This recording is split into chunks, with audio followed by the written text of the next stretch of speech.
What's up, everybody? Welcome to another edition of The Breakdown on this Easter Sunday, and I want to get right into it. So let's talk about the news that has been swirling through the boxing world over the last couple of weeks, or really over the last month of March, and it is that Canelo Alvarez had tested positive back in February 2 times for a banned PED substance called clambuterol. I believe I pronounced that correctly. And the issue that I want to get into in this particular video is do you believe Canelo Alvarez's story? Do you believe that Canelo Alvarez had this banned substance in his body due to meat contamination? Or do you believe that Canelo Alvarez just flat out a cheater and he finally got caught? And I'll also give you my assumption on this as well, because at the end of the day, it's all assumption. Your assumption is no better than mine. So let me get right into it. The question is do we believe that Canelo Alvarez, do we believe the contaminated meat story, which has now put his fight with Gennady Golovkin in serious danger? Just before I get into my portion of this, this fight is now in serious danger. It is probably within the 90th percentile of being canceled. It has been reported that the MGM has started issuing refunds to people who had either purchased tickets and also reserved rooms as well for that particular weekend.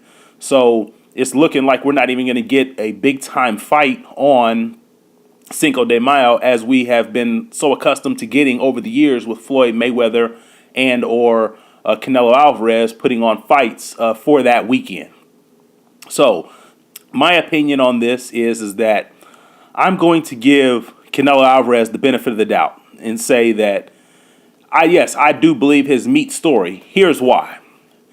If he randomly drug tested the first time while fighting Triple G, he didn't fail any of those tests. And then he also fought Floyd Mayweather, and we know that Floyd Mayweather makes his opponents randomly blood and urine test, and he didn't fail any of those tests either. And so I just think that, in my opinion, because clambuterol is something in the country of Mexico that other fighters and athletes have contracted due to the meat, why should Canelo Alvarez be the one made out to be the cheater? In my opinion, the people that are calling him the cheater are the people who believe that he lost the first time, or the people that never really liked Canelo Alvarez in the first place. And in my opinion, in the first fight, he didn't lose. The fight was a draw. Now, that one judge's scorecard that had him up 118, 110, yeah, that was a bit extreme. But if you look at the other two judges, one judge had it 114, 114, and then the other judge had it 115, 113, which those two judges were one round off. So I do think that the fight was a draw if you look at the fight unbiasedly. But to get back to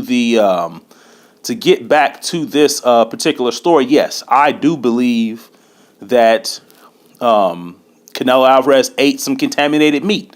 Now, one question that people are going to ask is if you know you have a fight coming up, why would you be eating the meat? Well, if memory serves correct, they didn't officially sign off on this second fight until about the end of January into February.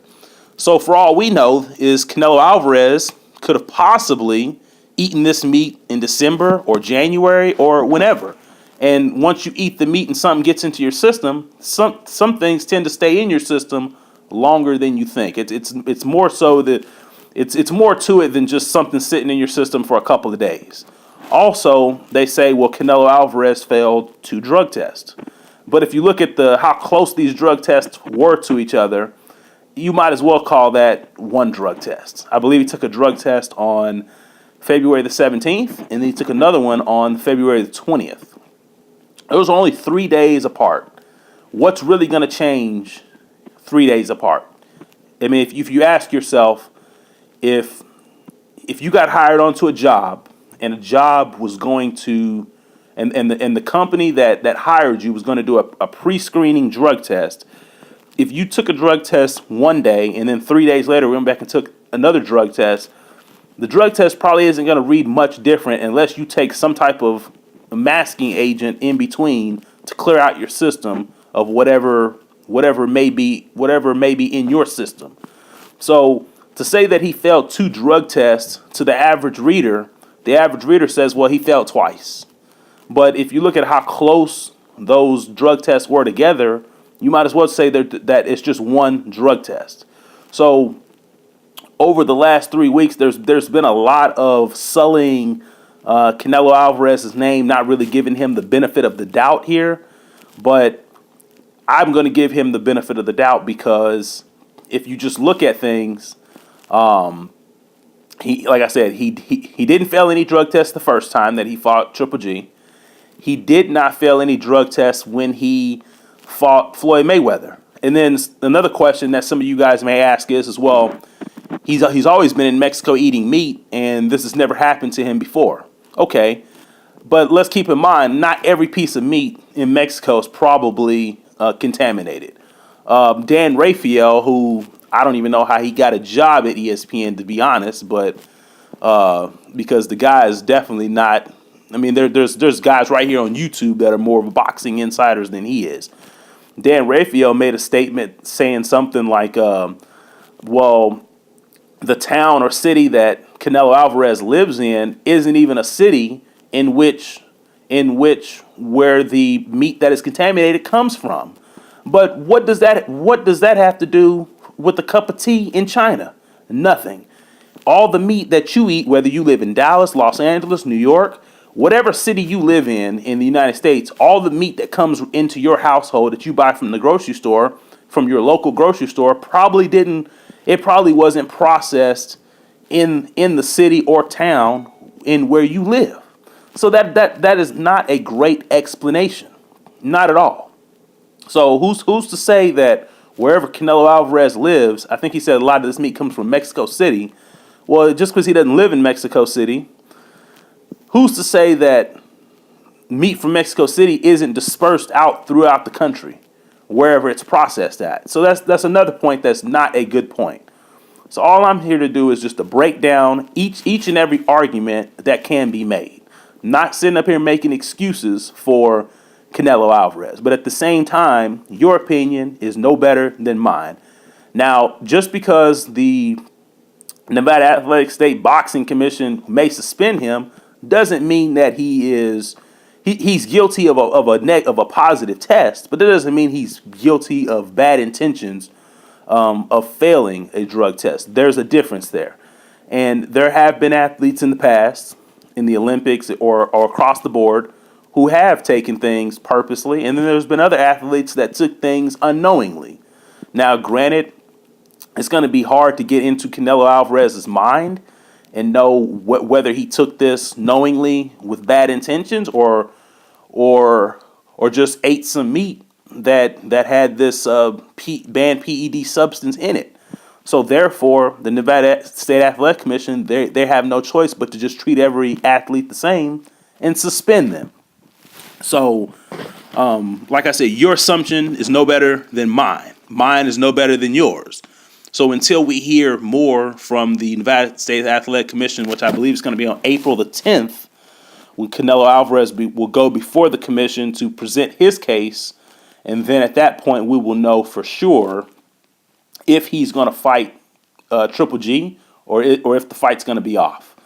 And as far as I can say is that I hope the fight's still on, and if it's not on, I hope that these two can get together and fight at some point in time, because boxing, to be honest, boxing has kind of been light this year. I mean, there's been some big names fighting, but what we have not had this year, we haven't really had two big names in the ring together fighting each other. And Keith Thurman, or Keith. He's not sometime. He's Keith one-time Thurman, because I guess he only fights one time a year.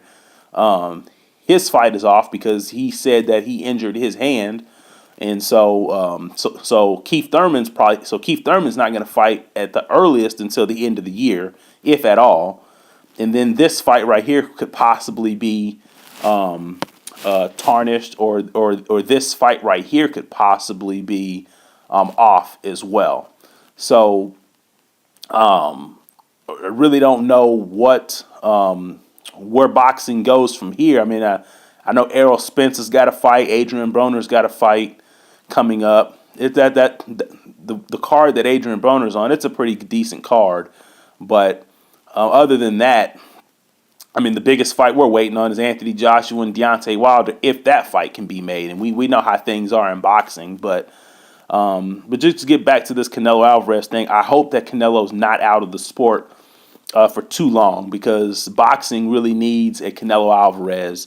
I don't really think Triple G is that much of a pay-per-view star. He's not that much of a big boxing star, other than the fact that, I mean, he does knock people out, but Triple G needs Canelo Alvarez to boost his stardom in this sport. And if they choose not to fight, I think that would be a vast mistake by Triple G to not fight him, even if it's not now, but to not fight Canelo Alvarez later, because he didn't beat him. That's for sure. I mean, it wasn't a convincing win. So at the least, it was a draw, or at the most, it was a draw. So that's my take on it. What do you think? Do you think that Canelo Alvarez knowingly took these PEDs? Or do you think that, or are you like me that says, hey, the guy was eating meat and he happened to eat some meat that was contaminated with this PED use, with which or with this clenbuterol, which we know that is something that farmers down in Mexico shoot up the animals with. So leave your comments in the comment section on the bottom of this video, and let me know what you think. If this fight gets canceled, what could be made for Triple G as far as him going forward? Who would be his next opponent? So leave your comments, and I'm out.